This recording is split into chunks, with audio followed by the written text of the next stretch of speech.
계약은 언제야? 곧 계약이지.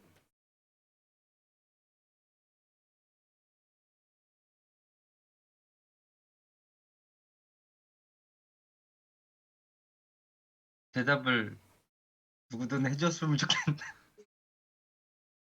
네, 예배를 드리도록 하겠습니다. 마이크를 꺼주시고 이따 대표 기도하시는 선생님만 이따가 기도하실 때 마이크를 켜주셨으면 좋겠습니다. 묵도하심으로 2021년 8월 15일 중고등부 예배를 드리도록 하겠습니다.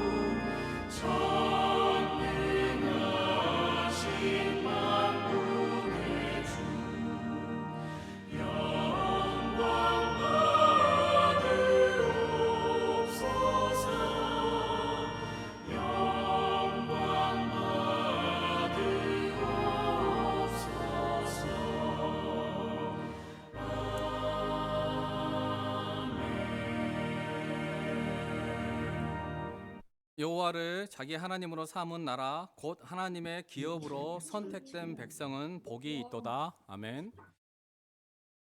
하나님 아버지 감사를 드립니다.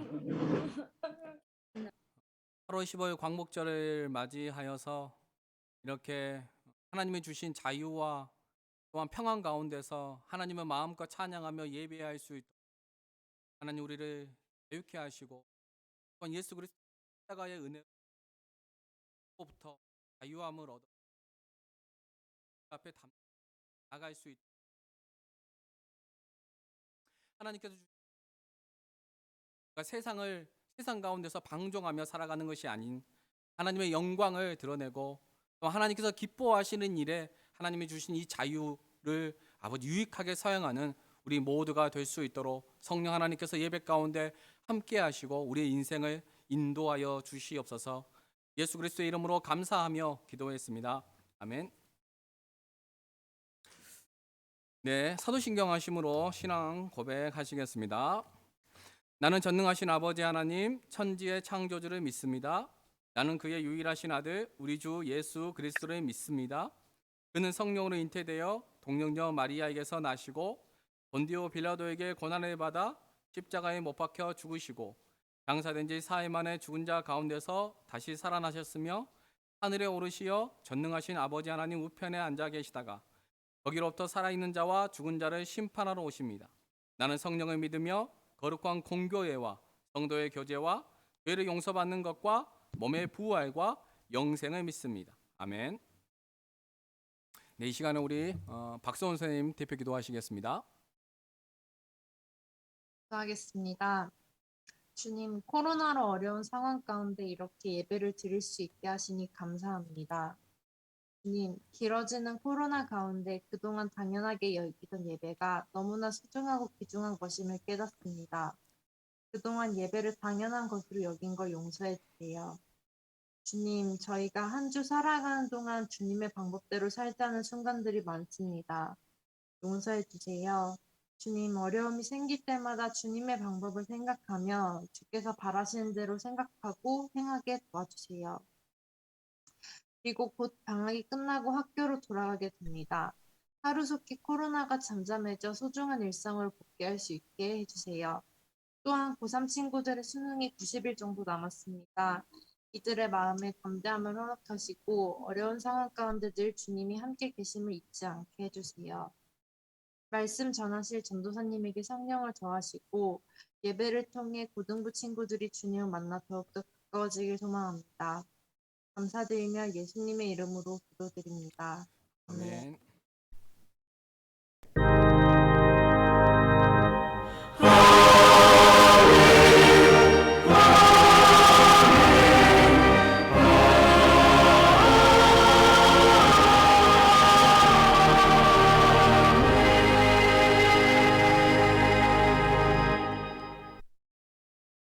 네, 오늘 말씀은 갈라디아서 1장 6절에서 10절 되겠습니다. 갈라디아서 1장 6절에서 10절.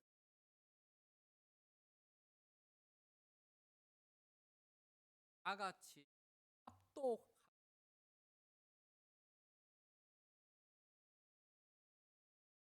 그러나 다른 복음을 따르는 것을 내가 이상하게 여기노라. 다른 복음은 없나니 다만 어떤 사람들이 너희를 교란하여 그리스도의 복음을 변하게 하려 함이라. 그러나 우리나 혹은 하늘로부터 온 천사라도 우리가 너희에게 전한 복음 외에 다른 복음을 전하면 저주를 받을지어다. 우리가 전에 말하였거니와 내가 지금 다시 말하노니 만일 누구든지 너희가 받은 것 외에 다른 복음을 전하면 저주를 받을지어다. 이제 내가 사람들에게 좋게 하랴, 하나님께 좋게 하랴, 사람들에게 기쁨을 구하랴. 내가 지금까지 사람들의 기쁨을 구하였다면 그리스도의 종이 아니니라. 아멘. 여러분 반갑습니다. 네. 방학이 거의 이제 끝 무렵에 도달했습니다, 여러분. 잘 마무리하시고 또한 학교 생활 또 잘 준비하시기 바랍니다. 오늘 설교 제목은 여러분 다른 복음은 없다입니다. 오늘 다음 주에 여러분 선생님들에게 이미 공지를 받으셨겠지만 다음 주에 우리가 갈라디아서 성경 퀴즈 대회라고 하기는 좀 그렇지만 성경 퀴즈를 합니다. 상품도 여러분 있으니까 오늘 설교를 잘 들으시고 또 여러분들의 성경 필사한 그 내용들을 기억하시면 좋은 결과들이 있지 않을까 여러분 생각해 봅니다. 오늘은 근본 수련의 기간 동안 성경 필사를 한 갈라디아서에 대해 여러분 말씀을 전하겠습니다. 성경 필사와 관련해 왜 갈라디아서인가 또는 갈라디아서는 무엇을 말하고 있는가에 대해 한 번쯤은 생각해 보았을 것입니다. 제가 갈라디아서를 선택한 이유는 본서가 복음의 핵심을 담고 있고 이 갈라디아서를 통해 현대 교회와 우리의 신앙을 점검할 수 있어 많은 교훈을 얻을 수 있기 때문입니다. 또한 여러분 오늘 설교를 들을 때 이 서신의 1차 수신자인 갈라디아 교회의 성도, 내가 갈라디아 교회의 성도라는 어떤 가정하에 지금 바울이 나에게 지금 우리 교회에게 이 말씀을 하고 있다라는 생각을 가지고 여러분 말씀을 들으시면 오늘 부분이 되게 흥미진진합니다. 그리고 많은 것들을 여러분 생각해 볼 수 있는 그 내용들이 있습니다. 그러면 유익한 시간이 더 유익한 시간이 될 거라고 여러분 생각합니다. 여러분 역사적으로 볼 때 루터가 로마 카톨릭의 공로주의에 맞서 종교 개혁을 단행했을 때 그 근거로 삼았던 성경이 로마서와 갈라디아서입니다. 당시에 로마 카톨릭은 인간이 곧 구원, 곧 의로움을 얻기 위해서는 예수 그리스도를 믿는 믿음만으로는 충분치 않고 인간의 공로, 곧 선한 행위가 반드시 동반되어야 한다는 신인 협동서를 주장했습니다. 이 말은 곧 신과 인간이 협력하여서 합동해서 구원을 이룬다는 말입니다. 그래서 여러분 공로를 얻는 수단으로 인해서 공로를 얻는 수단이 7성례가 있었습니다. 세례, 견진성사, 성찬, 고해성사, 병자성사, 결혼성사 또는 서품성사, 이러한 성례 행위를 통해 공로를 많이 쌓아야 구원받을 수 있다고 말했습니다. 그리고 고해성사를 통해 자신의 죄를 고백하는데 이때 그 죄에 대한 용서를 값없이 받는 것이 아니라 면죄부를 구입해야 한다고 말했습니다. 주장했습니다. 면죄부는 죄를 면제해 준다고 해서 붙여진 이름으로 그 기저에는 어떤 생각이 깔려 있냐면 돈으로 구원받을 수 있다, 돈으로 구원을 살 수 있다라는 그런 이단적인 사상에 뿌리를 두고 있습니다. 그리고 또 성물을 바치거나 헌금을 많이 하거나 또는 교회를 건축하거나 또는 성지순례를 많이 가면 그것이 공로가 되어서 천국에 갈 가능성이 높다고 가르쳤습니다. 이처럼 로마 카톨릭은 예수 그리스도를 믿는 믿음만으로 부족하고 나의 공로가 있어야 구원받는다는 비성경적인 내용들을 오랫동안 주장했고 그렇게 신앙생활을 그 당시엔 했습니다. 또한 의로움이 예수를 믿는 순간 확정적으로 주어지는 것이 아니라 평생 동안 선한 행위를 많이 해서 그 의로움을 쌓아가야 된다는 그러한 또 주장을 했습니다. 그런데 여러분, 루터가 성경을 보다가 이 로마서와 갈라디아서를 보다가 성경 안에 면죄부라는 어떤 개념들, 또 연옥이라는 어떤 그런 내용들이 성경 안에 전혀 기록되지 않았다는 것을 발견합니다. 또한 구원도 신과 인간이 협동해서 만들어지는 것이 아니라 오직 예수 그리스도의 믿음으로 충분하다는 사실을 발견했습니다. 그리고 의로움을 얻는 것도 평생 선한 행위를 많이 해서 공로를 쌓아야 의로움을 얻는 것이 아니라 예수 그리스도를 믿는 그 순간 확정적으로 우리가 구원받기에 충분한 의로움을 얻는다는 것을 성경을 통해 발견했습니다. 그 내용이 여러분 바로 로마서와 갈라디아서의 여기서는 중심 주제이고 종교개혁의 발판이 되었던 여러분 말씀입니다. 그렇다면 여러분, 제가 왜 서두에서 이런 이야기를 하고 이 말씀이 이러한 내용들이 오늘 말씀과 여러분 무슨 상관이 있기에 제가 이렇게 서두에서 이러한 화두를 꺼내면서 설교를 시작했을까요? 그 이유는 여러분, 갈라디아서의 기록 배경이 로마 카톨릭의 잘못된 구원론에 대한 반작용으로 일어난 종교개혁과 동일한 상황이었기 때문입니다. 이 똑같은 상황, 거의 비슷한 상황이에요. 오늘 본문에 보면 여러분 크게 두 그룹이 등장합니다. 한 그룹은 로마 카톨릭과 거의 유사한 입장으로 구원은 신과 인간의 합작품으로 인간의 행위를 강조하는 어떤 입장이고, 또 다른 한 그룹은 종교개혁을 일으켰던 루터의 주장으로 구원은 전적인 하나님의 은혜임을 강조하는 우리 개신교의 입장입니다. 한 입장은 로마 카톨릭 입장이고 한 입장은 우리 개신교 입장인 겁니다. 저는 오늘 설교를 본문을 중심으로 하되 갈라디아서의 핵심이 되는 내용 전반을 다 다루면서 말씀을 여러분 전하도록 하겠습니다. 여러분, 갈라디아서는 바울이 갈라디아 지역에 있는 교회, 갈라디아 지역이 여러분 넓은 지역이에요. 지금으로 말하면 여러분 도 같은 개념이에요. 그래서 이 갈라디아 지역 안에는 비시디아 안디오, 더베, 루스드라, 이고니온 같은 그 지역이 있습니다. 그리고 그 지역 안에 있는 이런 교회에 편지를 보내는 겁니다. 편지입니다. 서신입니다. 그래서 다른 서신서와 마찬가지로 편지의 형식을 취하고 있습니다. 여러분, 고대 그리스 시대에는 편지는 크게 지금이랑 비슷해요. 크게 세 단락으로 구성되어 있습니다. 서두, 본론, 맺은말입니다. 이런 형식으로 되어 있고, 서두에는 발신자, 수신자, 그리고 안부 인사 및 감사 인사 이렇게 되어 있습니다. 그리고 오늘 본문에도 서신이 그런 형식으로 기록되어져 있습니다. 1절에는 여러분 발신자인 바울에 대해서 기록하고, 2절은 수신자인 갈라디아 지역에 있는 교회들에서 말하고, 3절에서 5절은 안부 인사가 기록되어져 있습니다. 그런데 여러분, 갈라디아서는 바울이 쓴 다른 서신과는 달리 특별하게 감사 인사가 생략되어 있고 바로 본론으로 들어간다는 특징이 있습니다. 또한 이 갈라디아서는 여러분 과격한 표현들, 오늘 본문에도 여러분 뭐라고 나오죠? 어리석은 자들이라는 표현이 오늘 본문에도 두 번이나 나오고, 성경 전체에 봐도 이 갈라디아서 보면 어리석다라는 표현이 되게 많이 나옵니다. 또한 거짓 복음을 전하는 자들에 대해서 바울이 뭐라고 얘기하냐면 저주받아 마땅한 자들이다 라고 아주 과격한 표현들, 혹독한 표현들을 되게 많이 사용한다는 특징이 있습니다.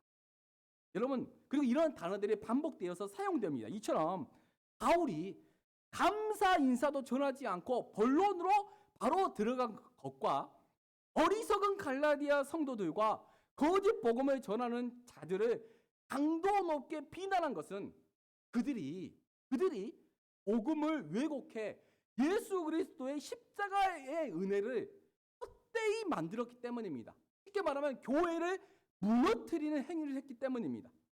또한 그 결과로 인해 수많은 그리스도인이 복음에서 떠나는 것을 이제 막고 다시 복음으로 돌이키도록 하기 위해서 바울이 아주 급박한 심정으로 감사 인사도 생략한 채 바로 본론으로 들어갔다는 것입니다. 6절에 보면 그리스도의 은혜로 너희를 부르신 이를 이같이 속히 떠나 다른 복음을 따르는 것을 내가 이상하게 여기노라. 바울은 1차 선교 여행 때 이 갈라디아를 돌면서 예수 그리스도의 복음을 전했고 예수 그리스도의 몸된 교회를 세웠습니다. 그런데 여러분 몇 달 후에 갈라디아 지역으로부터 소식이 전해오길 바울이 전한 복음은 불완전한 불충분한 한쪽짜리 복음이기에 우리가 전한 복음을 믿어야 구원받을 수 있다는 거짓 교사들이 등장했다는 것입니다. 그 결과 그 지역에 있는 그리스도인들이 미혹되어서 예수 그리스도의 복음에서 떠나 율법주의로 회귀하고 있다는 소식이 전해진 것입니다. 바울은 여러분 이 소식을 듣고 충격과 함께 황만함을 금치 못했습니다. 여러분 분명 바울이 오랜 여러 그 기간 동안은 예수 그리스도의 복음에 대해 설교하고 가르쳤는데 어떻게 여러분 몇 달 만에 거짓 복음, 다른 복음에 현혹될 수 있는지 바울은 이해가 되지 않았습니다. 그래서 바울은 이 소식을 듣자마자 실망감을 감추지 않고 분노를 표출하면서 긴급하게 편지를 쓴 것입니다. 여러분 이 지점에서 먼저 우리가 먼저 생각해 보아야 할 내용은 여러분 바울이 전한 복음이 무엇이었을까요? 바울은 복음을 어떻게 정의해서 전했을까요? 두 번째로는 거짓 교사들이 전한 다른 복음, 가짜 복음은 또 어떤 복음이었을까요? 또한 다른 복음을 전한 자들이 도대체 누구이기에 갈라디아 교회가 이토록 쉽고 빠르게 다른 복음에 미혹되었을까요? 먼저 이 세 가지를 먼저 살펴보아야 합니다. 먼저 바울이 전한 복음은 여러분 제가 매번 말씀드리는데 예수가 구약에서 말하는 메시아이자 하나님의 아들이며 나의 죄를 대신해 십자가에서 죽으시고 3일 만에 부활하셨다는 소식이 복음이고 기쁜 소식입니다. 여러분 이것이 복음의 핵심, 복음의 정수입니다. 그리고 이러한 복음을 구원론과 관련해서 뭐라고 바울이 표현하냐면 이신칭의의 복음이라고 말을 합니다. 즉 오직 예수 그리스도를 믿음으로만 의롭다 칭함을 받아서 구원받는다는 말입니다. 따라서 여러분 바울의 복음에 있어서 중심에는 율법의 행위, 율법은 구원과 상관이 없다라는 것입니다. 오직 믿음으로 구원받는다는 것입니다. 그런데 여러분 7절에서 볼 수 있듯 외부로부터 들어온 사람들이 다른 복음을 전하여 그리스도의 복음을 왜곡시켰습니다. 그렇다면 이들이 도대체 누구였을까요? 여러분 유대교를 믿는 유대인이었을까요? 아니면 이방신을 믿는 이방인들이었을까요? 여러분 어떻게 생각하시나요? 누구였을까요? 둘 다 아닙니다. 여러분 이 사람들은 어떤 사람들이었냐면 예수님을 믿는 그리스도인이었습니다. 그리스도인. 이들은 어떤 사람들이었냐면 이들은 유대교에서 그리스도인으로 개종, 곧 종교를 바꾼 자들로 사도들이 머물고 있는 에루살렘에서 온 자들입니다. 여러분 이 말이 되게 의미가 있는 말이에요. 에루살렘에 왔다는 것이 되게 중요한 의미예요. 그래서 여러분 갈라디아 교회의 성도들은 그들이 예수님을 믿고 있었기 때문에 또한 에루살렘에서 왔기 때문에 그들을 전혀 의심치 않고 그들을 형제로 받아들였을 뿐만 아니라 그들이 말하는 그 말에 귀를 기울여서 들었다는 겁니다. 저번 주에 여러분 제가 말씀드렸듯 예수 그리스도의 복음을 듣고 그리스도인으로 개종한 사람들이 되게 많았습니다. 그들 중에 이방인도 있었지만 많은 수가 유대인이었습니다. 유대교는 여러분 예수 그리스도를 하나님의 아들로 인정하지 않고 오직 하나님만 하나님으로 인정하는 종교입니다. 그리고 율법을 행함으로 구원받을 수 있다고 믿던 사람들이었습니다. 그런데 그들 중 많은 사람이 예수가 구약에서 애어나는 메시아이자 하나님의 아들이라는 것을 알고 유대교에서 그리스도교로 배종한 사람들이었다는 것입니다. 번영한 사람들이었습니다. 하지만 여러분, 항상 항상 여러분이 기억해야 할 것은 이 유대인들은 율법과 뗄래야 뗄 수 없는 불가분의 관계. 율법은 유대인 그 자체이고 그들의 정체성이며 율법과 분리된 유대인은 상상할 수 없다. 이 사실을 여러분 항상 머릿속에 기억하고 계셔야 합니다. 유대인은 그 율법이에요. 이렇게 생각하시면 돼요. 그리고 그런 사람들이 한순간 예수를 믿었지만 수천 년간 이어져온 율법에 대해서 여러분 자유하기란 여러분 거의 불가능한 일이었다는 거예요. 여러분 우리가 그 당시에 유대인으로 가도 똑같아요. 여러분 거의 불가능한 일이었습니다. 그래서 그들은 구원은 예수를 믿는 것도 맞아. 예수를 믿는 건 맞는데 거기다 플러스 해야 돼. 플러스 뭐냐? 율법 행위, 율법을 준수해야지 구원받는다고 그렇게 믿었고 가르쳤습니다. 그래서 즉 구원이 로마 카톨릭처럼 신의 은총과 인간의 율법 준수, 곧 공로를 쌓아야 의로운 자가 될 수 있다고 생각한 것입니다. 그래서 그들의 입장에서 볼 때 여러분 바울은 어떤 사람이었냐? 율법 폐기론자로 그가 전한 복음은 반쪽짜리이며 불완전한 복음이라고 생각했고 그래서 그렇게 가르쳤습니다. 그래서 여러분 바울이 복음을 전하는 곳에 그들이 따라가 가지고 예수만의 믿음으로 구원받는 것이 아니라 율법을 준수해야지 구원받아라고 다른 복음을 전했다는 것입니다. 사도행전 15장 1절에 어떤 사람들이 유대로부터 내려와서 형제들을 가르치되 너희가 모세의 법대로 할례를 받지 아니하면 능히 구원을 받지 못하리라 하니 여러분 이 사람들이 누구였나? 그리스도인이었습니다. 이런 그리스도인들을 어떻게 표현하냐면 할례파 그리스도인이라고 표현합니다. 할례를 받아야 된다고 생각했던 그리스도인이라는 겁니다. 여기서 말하는 율법 준수는 크게 세 가지입니다. 그들은 율법을 크게 세 가지로 규정했는데 첫째가 할례이고 둘째는 절기를 지키는 것이고 셋째는 음식법 또는 정결법을 준수하는 것을 여러분 말합니다. 이 음식법과 관련된 논쟁은 갈라디아서 2장에 여러분 기록되어 있습니다. 이처럼 율법과 관련해 할례파 그리스도인들이 주장했던 것은 구원을 받기 위해서는 예수를 믿는 것과 동시에 이방인인 너희가 할례를 통해 우리와 같은 유대인이 되어야 한다. 또는 유대인처럼 행동해야 한다. 이런 사상을 가지고 있습니다. 유대인들은. 이렇게 말하는 거예요. 그리고 이 주장이 갈라디아 지역교회에 강력한 영향을 미쳤던 이유는 이 내용이 여러분 구약에 기록된 말씀이었어요. 이 사람들이 이상한 말을 한 게 아니에요, 여러분. 구약에 기록된 말씀이었어요. 그리고 그 근거가 모든 유대인들이 가장 존경하는 아브라함에게서 그 근거를 가져왔습니다. 창세기 17장에 보면 하나님께서 아브라함에게 이렇게 말씀하십니다. 9절에서 10절에 하나님이 또 아브라함에게 이르시되 그런즉 너는 내 언약을 지키고 내 후손도 대대로 지키라. 너희 중 남자는 다 할례를 받으라. 이것이 나와 너희와 너희 후손 사이에 지킬 내 언약이니라. 그리고 12절에 너희의 대대로 모든 남자는 집에서 난 자나 또는 너희 자손이 아니라 이방 사람에게서 돈으로 산 자를 막론하고 단지 8일 만에 할례를 받을 것이라. 그리고 14절에 할례를 받지 아니하는 남자 곧 그 포피를 베지 아니하는 자는 백성 중에서 뭐라고요 여러분? 끊어지리라 고 말씀합니다. 왜냐하면 그가 내 언약을 배반하였기 때문이라고 이렇게 말합니다. 하나님께서 아브라함에게 너의 후손이나 또는 이방인 중에서 너희 안으로 들어온 자는 누구를 막론하고 전부 다 할례를 받으라고 말합니다.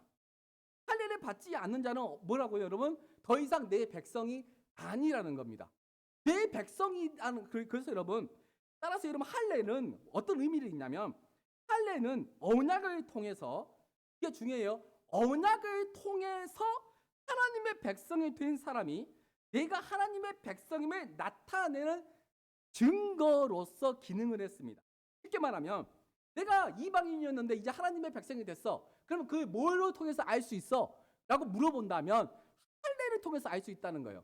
내가 할례를 받았느냐 받지 않았느냐가 내가 하나님의 백성이냐 아니냐를 구분하는 기준 잣대였다는 것입니다. 이처럼 할례파 그리스도인 곧 거짓 교사들은 아브라함과의 언약을 근거로 예수를 믿는 것과 동시에 율법 곧 할례를 받아야 한다고 가르쳤습니다. 이 내용들이 갈라디아서 5장과 6장에 이제 할례 관련해서 나와요.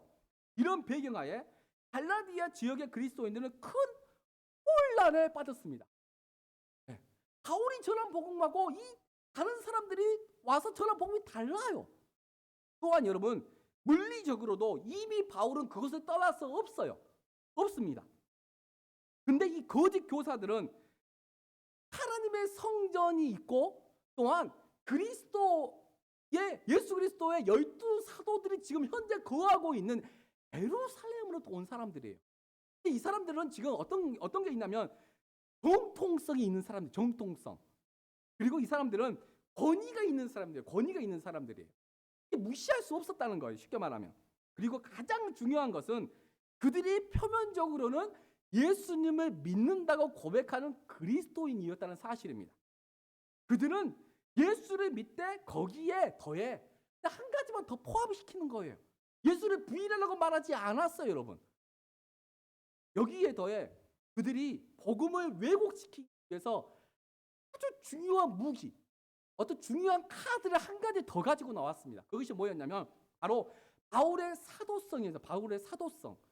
여러분, 바울은 항상 편지를 쓸 때 제일 먼저 뭘 하냐면 자기가 사도라는 것을 밝혀요. 밝혀요.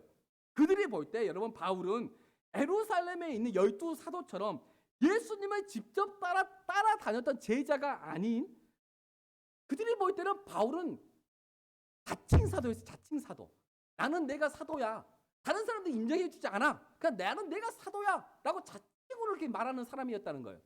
그들이 볼 때 지금으로 말하면 바울은 인가된 신학교를 졸업하지 않았습니다. 지금으로 말하면.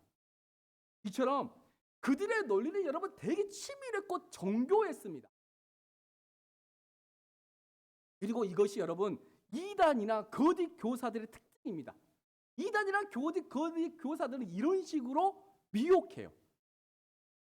그러니 여러분 이 말을 들은 성도들의 입장에서 볼 때 바울의 정체성이나 그가 전한 복음에 의구심을 갖는 것은 여러분 어쩌면 당연한 것이었을 수도 있습니다.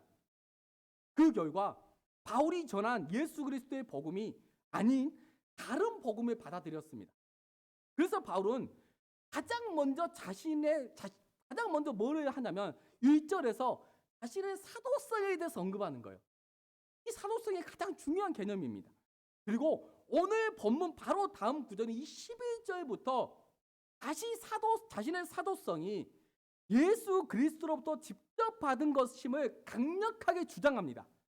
12절에 보면 이는 내가 사람에게서 받은 것도 아니요 배운 것도 아니요 오직 예수 그리스도의 계시로 말미암은 것이라. 이처럼 사도성에 대해 가장 먼저 변증하고 그 후 자신이 전한 복음이 예수 그리스도로부터 직접 받은 참 복음이다.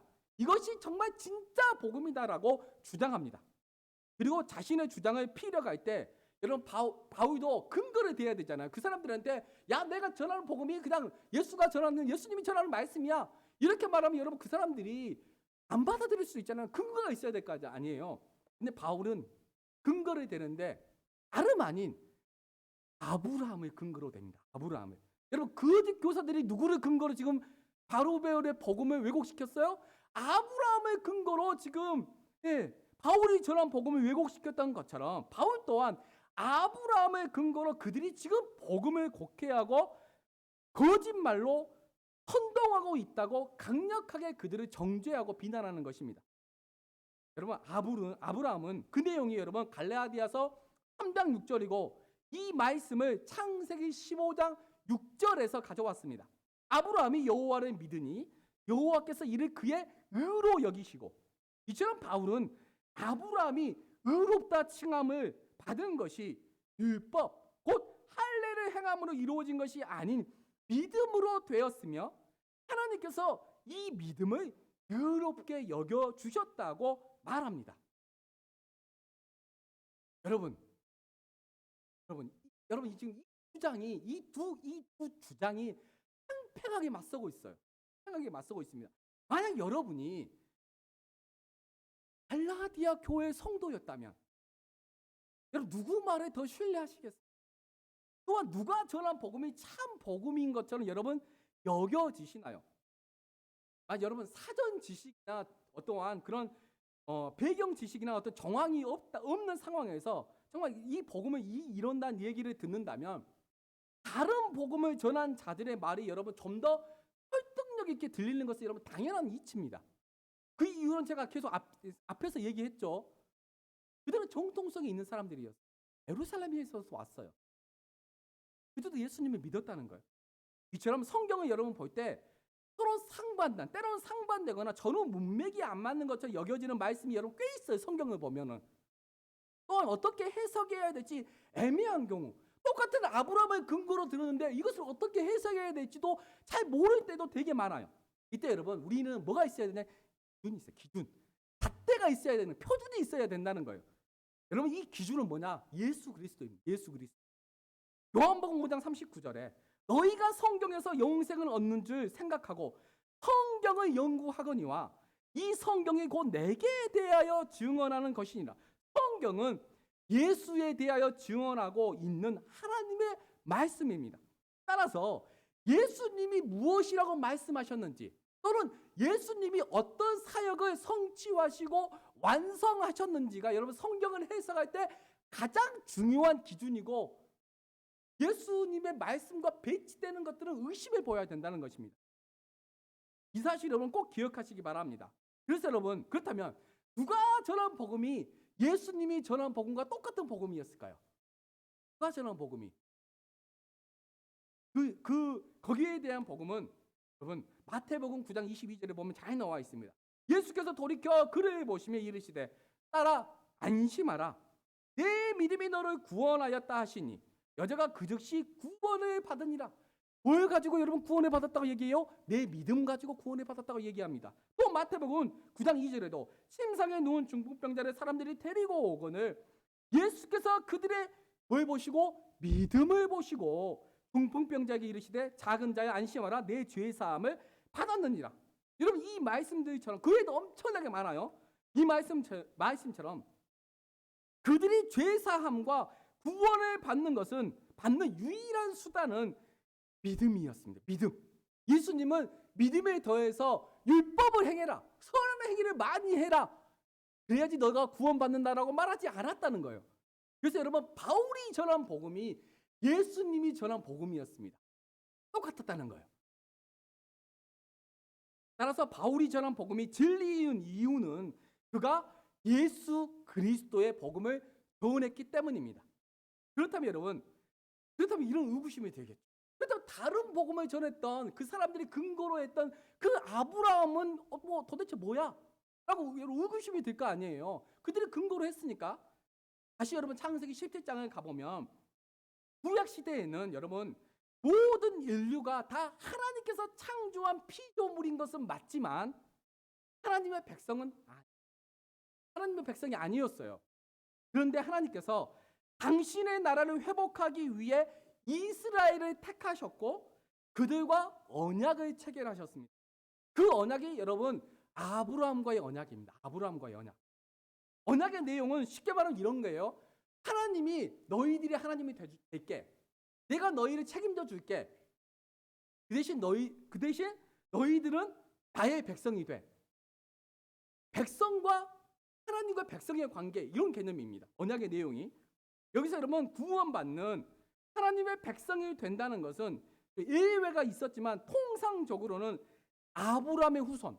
왜냐하면 아브라함의 후손이기 때문에 이스라엘이 아브라함의 후손, 곧 유대인이 되어야 한다. 또는 유대인처럼 살아야 한다는 것을 여러분 의미합니다. 그 증거가 여러분 할례입니다. 그 증거가. 따라서 여러분 어떤 의미냐면 여러분 구원받은 하나님의 백성이 된다는 것은 언약을 통해서 또는 그 언약에 신실하게 반응함을 통해서 여러분 이루어지는 것이지 할례를 통해서 이루어지는 것이 아니라는 사실입니다. 제가 저번 주에 얘기했던 전에 얘기했던 신약에서 세례가 구원받는 조건이 아니라 내가 하나님의 백성이 되었다는 것을 드러내는 사람들에게 가시적으로 나타내는 표시로서 증거로서 여러분 세례의 의미가 있다는 것처럼 할례도 여러분 똑같습니다. 내가 하나님의 백성이라는 것을 증거하는 개념입니다. 증거. 예, 그 전에 이미 언약을 통해서 백성이 되었어요, 여러분. 이 사실을 확증해주는 대표적인 구절이 하박국서 2장 4절입니다. 보라, 그의 마음은 교만하며 그 속에서 정직하지 못하나 그 이는 그의 믿음으로 말미암아 살리라. 여러분, 믿음으로 의롭다 칭함을 받는다고 하나님이 아브라함에게 그렇게 말씀하셨어요. 그런데 유대인들은 율법 준수를 통해 구원받는다고 여러분 성경을 오해했습니다. 유대인들은 성경을 오해했어요. 잘못 해석했어요. 하지만 여러분 구약에도 믿음을 통해서 여러분 구원받는다는 사실을 꼭 기억하시기 바랍니다. 구약에도 여러분 예수님의 믿음으로 구원받아요. 예수님의 믿음으로. 여러분 그 어떤 논리적인 절차들이 있는데 여러분 이거 좀 기억하셨으면 좋겠어요. 이 내용이 여러분 율법이 주어지기 430년 전에, 그러니까 하나님께서 아브라함과 언약을 체결하시고 나서 430년 후에 율법이 모세에게 주어졌어요. 따라서 그래서 여러분 구원은 율법 때문에 구원받는 게 아니에요. 믿음 때문에 구원받아요.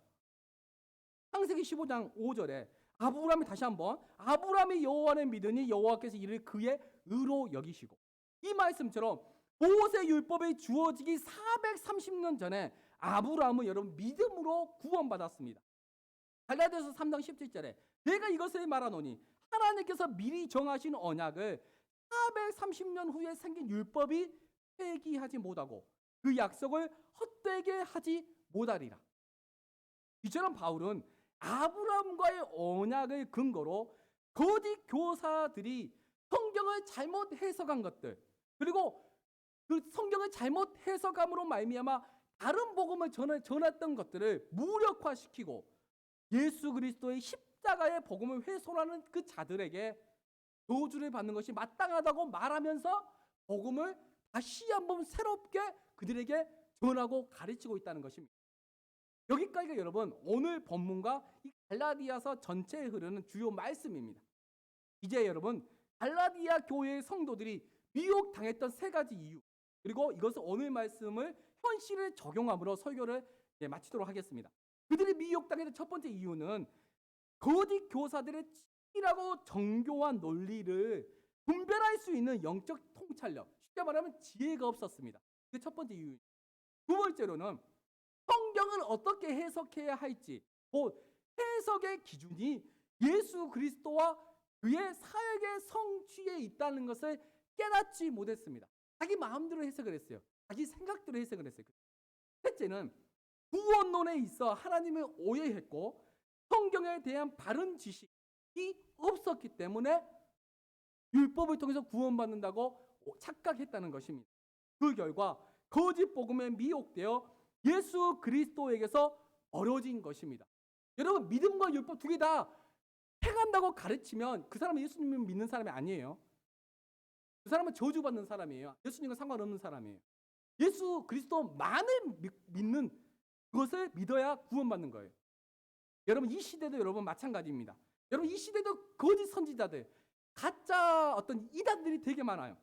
거짓 교사나 이단들은 어떻게 다가오냐면 나도 너희와 같이 예수를 믿어. 나도 예수님을 사랑해. 그런데 내가 너희들한테 예수님에 대해서 더 자세히 가르쳐 줄게. 잘 가르쳐 줄게. 이렇게 해서 다가옵니다. 그리고 그 결과 그러면서 성경을 가르쳐 주면서 복음을 왜곡시켜요. 복음을 왜곡시킵니다. 그래서 어떻게 하냐면 복음을 왜곡시켜서 두려움을 심어줘요. 먼저는 두려움을 막 심어준 다음에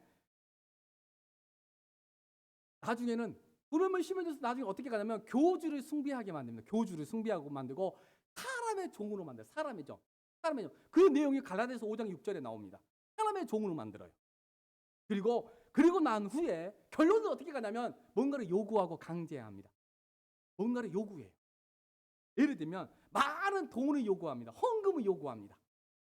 그게 가장 주도로 된 특징이고, 두 번째로는 가정을 내팽개치고 집단 생활을 하게 만듭니다. 그리고 이전에 신앙생활을 했던 사람들, 그 사람들을 만나지 못하게 합니다. 왜냐하면 다시 그쪽으로 돌아갈까 봐 완전히 끊어버리게 만들어요. 그리고 자기 사람들로 그 사람 주위를 에워싸 버립니다. 그래서 다시 참된 복음을 듣지 못하도록 만들어 버린다는 거예요. 이 사람들은 대개 이단들은 거짓 교사들은 치밀해요. 정교해요. 계획이 엄청나게 잘 짜여져 있습니다. 또한 다른 유형은 하나님의 사랑을 받기 위해서 교회 봉사를 많이 해야 한다고 주입하거나 선한 행위를 통해 덕을 쌓아야 한다고 가르치는 것도 여러분 거짓 복음입니다. 여러분 교회 안에는 복음은 덕을 쌓는 그런 게 아니에요. 믿음으로 구원받는 거예요. 믿음으로. 또한 복음을 변질시키는 경우도 있는데 쉽게 말하면 이런 거예요. 예수 믿으면 돈을 많이 번대. 일을 열심히 하지도 않으면서 돈을 많이 번대. 공부도 열심히 안 하면서 좋은 대학에 간대. 예수 믿으면 병이 안 걸린대. 예수 믿으면 좋은 직장에 취직하고 진급도 잘 된대. 여러분 그거 다 거짓 복음입니다. 여러분 예수님을 믿으면 하나님 은혜를 주셔서 그런 부분이 있긴 있어요. 하지만 그것은 여러분 적이고 그것은 부차적인 거지 복음의 본질은 그게 아닙니다. 그리고 여러분 좋은 대학에 가려면 기본적으로 뭘 해야 돼요? 공부를 열심히 해야 되고 직장에서 승진을 하려면 일을 열심히 해야 되는 겁니다. 그러면서 하나님께 도움을 구하면 하나님께서 은혜를 주셔도 되는 것이지 그런 것도 하지 않고 예수 믿으면 뭐 병에 안 걸리고 거짓 복음입니다. 거짓 복음. 복음을 변질시키는 것입니다. 그 복음을 나의 소원 성취의 목적으로 부적처럼 여기는 부적. 예수라는 부적을 가지고 있으면 내 인생이 쫙 펴. 가짜라는 거예요. 이외에도 복음을 왜곡시키는 여러분 사례가 다양한데 오늘 말씀의 갈라디아 교회처럼 미혹되지 않기 위해서는 여러분 가장 중요한 거 복음에 대해서 정확히 알아야 합니다. 어중짜냐하면 미혹돼요. 어중짜냐하면 오직 예수 그리스도만이 구원의 유일한 조건이며 믿음의 대상임을 밝히 인지하고 분별해야 합니다. 그리고 예수 그리스도를 중심으로 성경을 해석해야 합니다. 여러분 시간이 없어서 이제 설교를 마치겠습니다.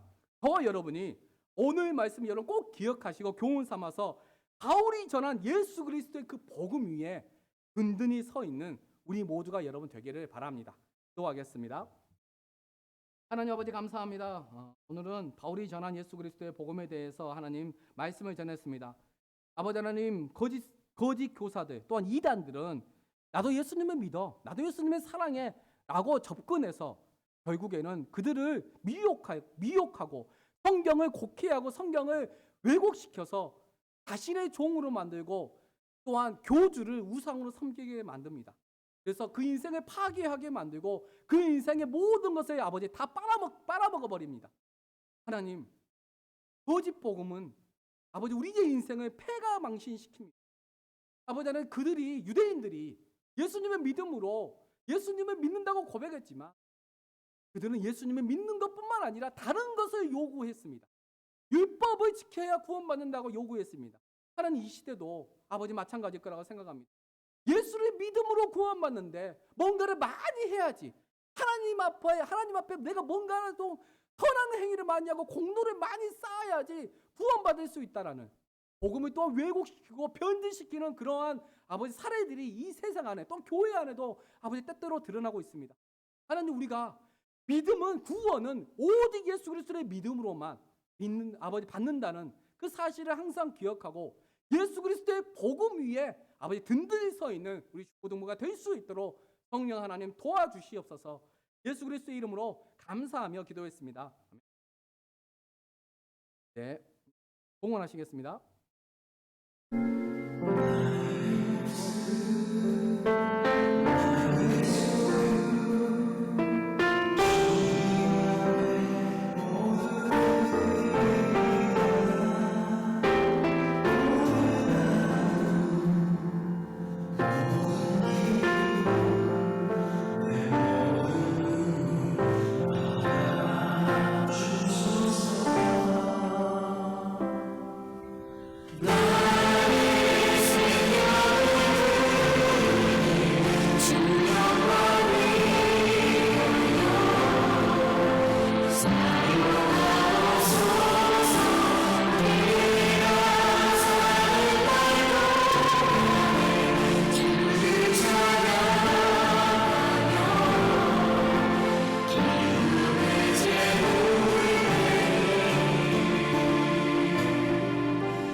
하나님 아버지 감사합니다. 오늘도 예배하게 하시고 또 하나님께 예배할 때에 하나님께서 우리에게 주신 아버지의 귀한 물질 아버지 하나님께 드릴 수 있도록 은혜 베풀어 주셔서 너무나도 감사를 드립니다.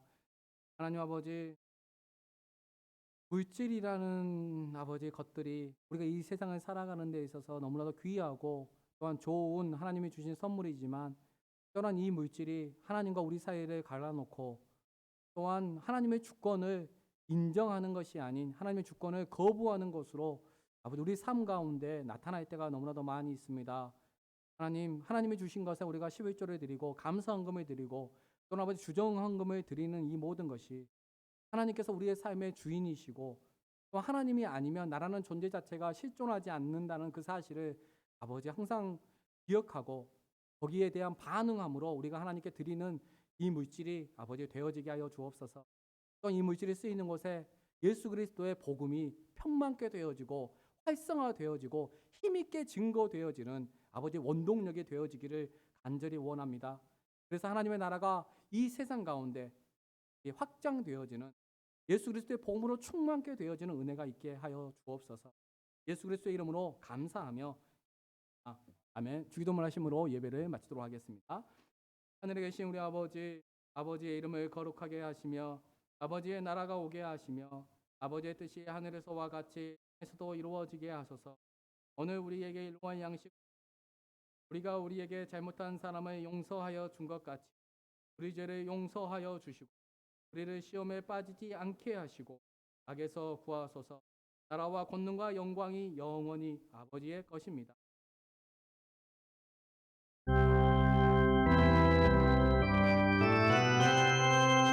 생일잔치가 있고 생일잔치 후에 모이도록 하겠습니다.